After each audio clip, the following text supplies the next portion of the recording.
Before we get into the video, do not forget to like, comment and subscribe.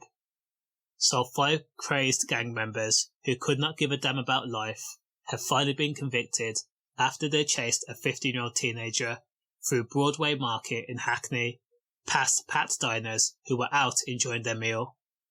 Now during the ruckus, witnesses said that up to 20 people were seen throwing bottles and chairs and tables as law-abiding citizens out enjoying their meal had made a run for cover, afraid that this could be a terrorist attack.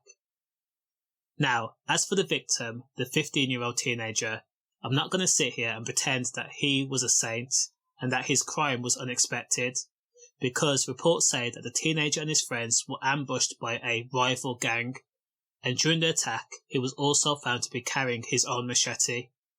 Now in these circumstances, you give as good as you get. And when the armed gang ambushed the 15-year-old, all his mates fled the scene. They made a run for it and left the victim by himself, leaving the kid alone face to face with a machete-wielding thugs. Now it's sad to say this, but this is part and parcel of being in a gang that have ops. If you do dirt and hurt a rival, then you have to expect the same kind of retaliation. As I said during the melee, the thugs threw bottles and chairs and tables at the 15-year-old as they chased him through the popular dining spots in Hackney. And sadly, he was captured and he was also stabbed repeatedly.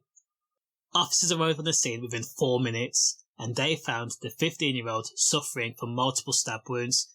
He was in such serious condition, but thankfully a good Samaritan stayed with the victim and performed first aid until police arrived on the scene. And as for the convicted felons, they had already fled on bikes by the time the police arrived. But they did leave a vital clue at the scene. They left a machete nearby from the savage attack that took place at 11:20 p.m. on July 30th, 2020.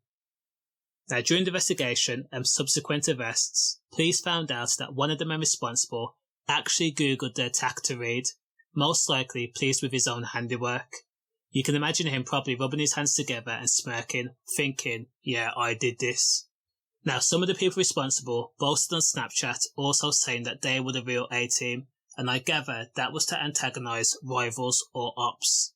Now, in dawn raids, Courtney Paul, who was 24 years old from Tottenham, was found to have a knife seen on CCTV during the attack in his bedroom.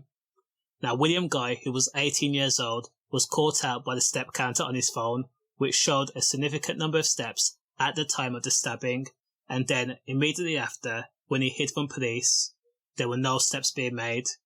All I can say is, you've got to be safe and make the right decisions for your own life. Otherwise, you're going to waste your life, end up in jail, or worse, dead. Stay safe.